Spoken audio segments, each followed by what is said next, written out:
Alors, nous vous saluons dans le beau et précieux nom de notre Seigneur et Sauveur Jésus.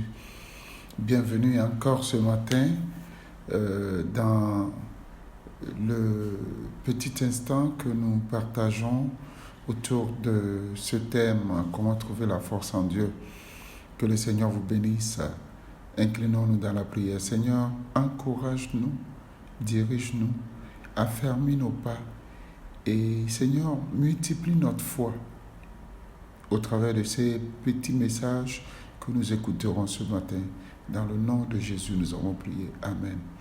Ce matin, nous allons nous appuyer sur comment trouver la force en Dieu, sur le verset du livre de Marc au chapitre 5, du verset 35 au verset 43. Alléluia.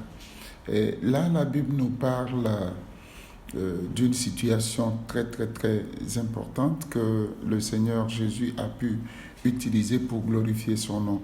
Et je suis sûr que ce matin, le Seigneur, au travers de ce petit message, glorifiera encore son nom dans la vie de quelqu'un. Amen. Et la Bible dit, ils arrivèrent, alléluia, je vais lire à partir du verset 35 du livre de Marc au chapitre 5. La Bible dit, mais Jésus, sans tenir compte de ces paroles, dit au chef de la synagogue, non, je lis déjà à partir du verset 35, excusez-moi, comme il parlait encore, survinrent chez le chef de la synagogue des gens qui dirent, ta fille est morte. Pourquoi importuner davantage le maître? Mais Jésus, sans tenir compte de ces paroles, dit au chef de la synagogue, ne crains pas, crois seulement. Et il ne permit à personne de l'accompagner, si ce n'est à Pierre, à Jacques et à Jean, frères de Jacques. Ils arrivèrent à la maison du chef de la synagogue, où Jésus vit une foule bruyante et des gens qui pleuraient et poussaient de grands cris. Il entra et leur dit, pourquoi faites-vous du bruit et pourquoi pleurez-vous? L'enfant n'est pas morte, mais elle dort. Et il se moquait de lui.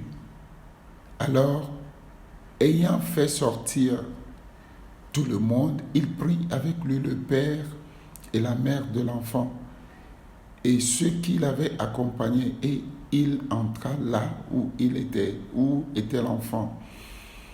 Il la saisit par la main et lui dit, Talitha Kumi, ce qui signifie, jeune fille, lève-toi, je te le dis. Aussitôt, la jeune fille se leva et se mit à marcher, car elle avait 12 ans. Et ils furent dans un grand étonnement. Jésus leur adressa de fortes recommandations pour que personne ne sût la chose. Et il dit, qu'on donna à manger à la jeune fille. Amen. Que le Seigneur bénisse sa parole. Je salue en passant le frère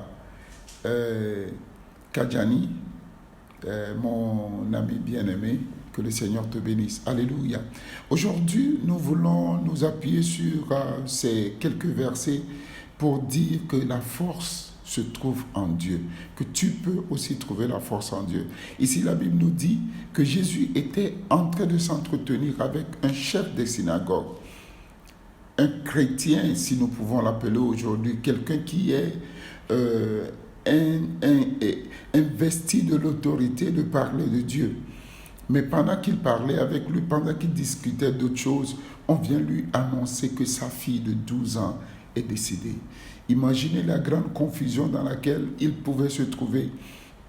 Mais bien que les gens lui parlaient de ça, Jésus lui a donné la garantie que ton enfant ne peut pas mourir. Et Jésus s'est proposé d'aller jusqu'à la maison pour faire quelque chose soit. Alléluia. Je voudrais bénir le Seigneur pour la vie de mon frère Asoba. Que le Seigneur te bénisse. Amen.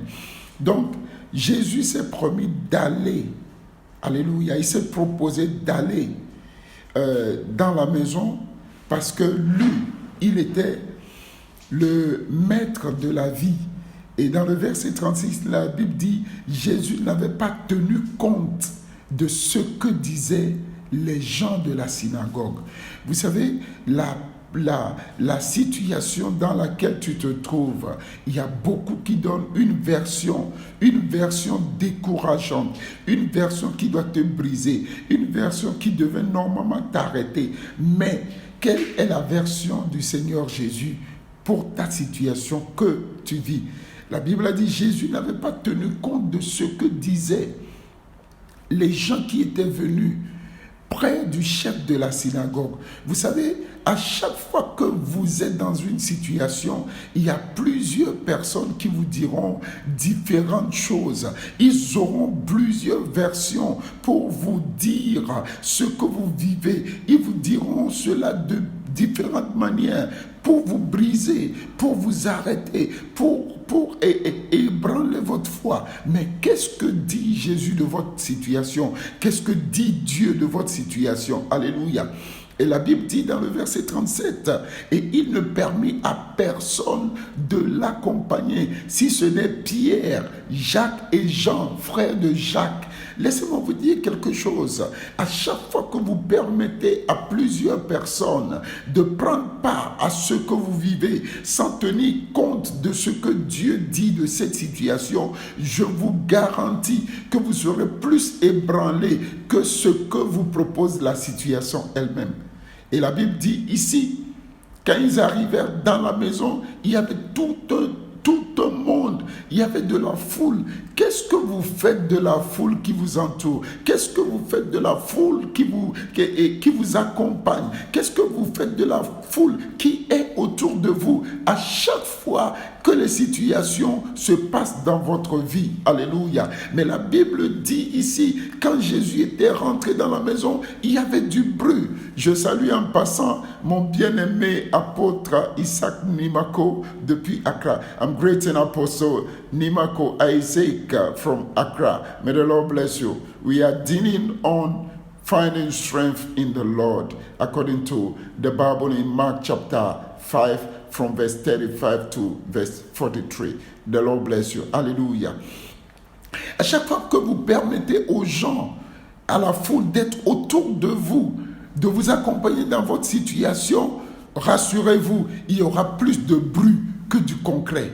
Alléluia. La Bible dit, il entra et il leur dit, pourquoi faites-vous du bruit et pourquoi pleurez-vous? Il y a des situations dans lesquelles vous n'avez pas besoin d'autoriser d'autres personnes de pleurer parce que vous avez besoin d'utiliser votre foi basée sur le Christ, basée sur le donneur de la vie, afin que cette situation se transforme radicalement et automatiquement. Et la Bible dit, Jésus les a fait sortir. Aujourd'hui, je voudrais dire à quelqu'un, il est temps que tu fasses sortir certaines personnes qui veulent être témoins de ta situation. Il est temps que tu arrêtes l'intervention de certaines personnes dans ce que tu vis. Il est temps que tu dises à certaines personnes, je suis désolé, je n'ai pas besoin de vous. Alléluia. La Bible dit, il avait fait sortir tous ceux qui faisaient du bruit. Alléluia. Le verset 40 nous dit, et il se moquait de lui. Alors,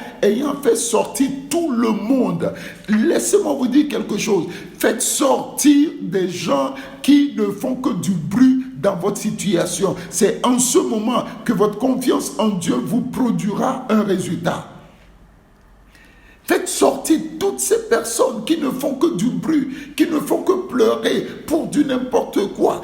Parce que, laissez-moi vous dire, si vous leur permettez d'être là, la mort surviendra à la place du sommeil.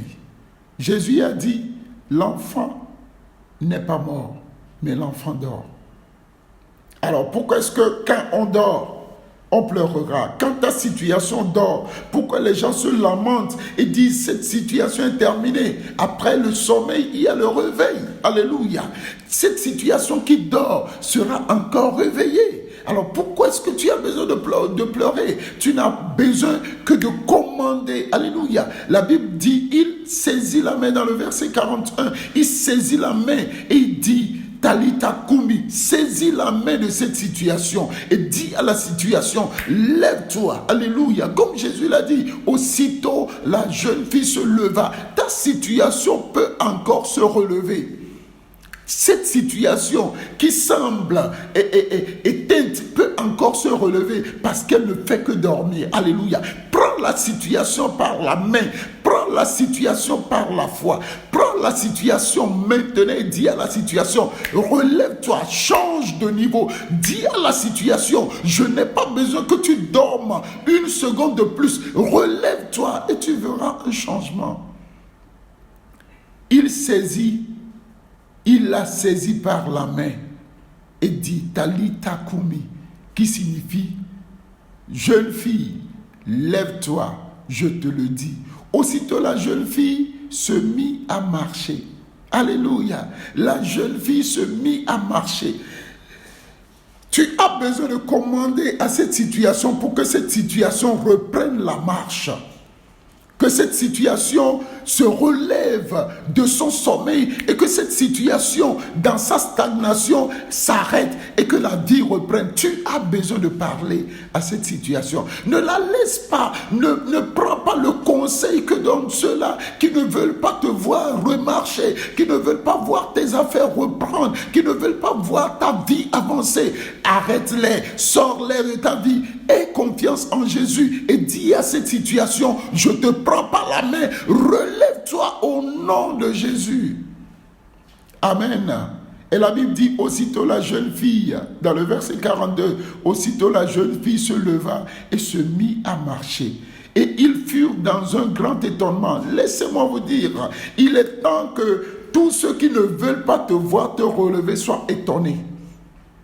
Tous ceux qui pleurent, tous ceux qui crient, tous ceux qui se lamentent et qui disent non, c'est fini, ils font des pleurs pour ce qui n'est pas mort.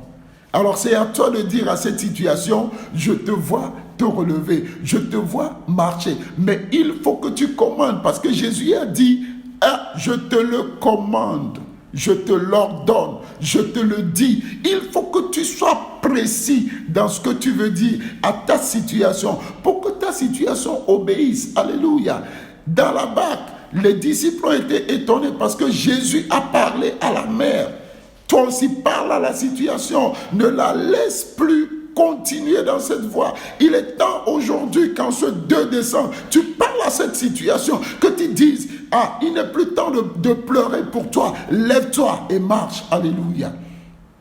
Et Jésus leur a donné une recommandation que personne ne sut la chose. Laissez-moi vous dire, la manière dont tu transformes ta situation, tu n'as pas besoin d'en faire une publicité. Change-la et glorifie Dieu. La Bible dit, et il dit, donnez à manger à la fille. Alléluia.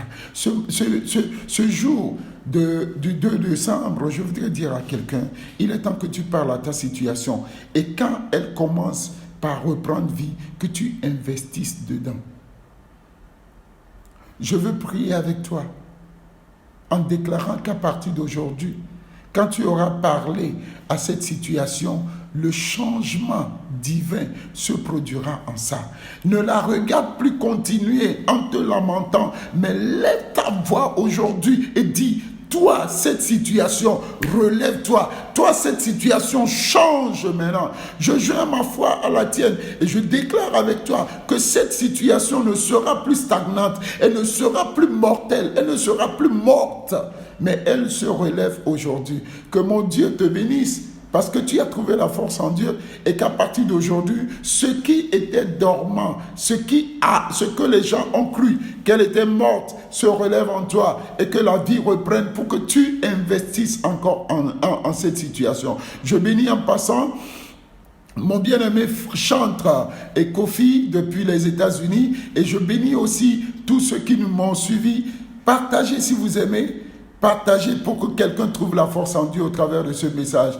Demain, à pareil moment, on se retrouve et on trouve encore un autre verset, un autre passage de la Bible pour que cette force nous soit donnée. Vous avez écouté la voix de votre serviteur, l'apôtre Hyacinthe Ketemepi, des églises évangéliques, Jésus le Rédempteur. Soyez bénis, la garantie est là que la force se trouve en Dieu. Soyez bénis, bye bye, bye bye, à demain à pareille heure.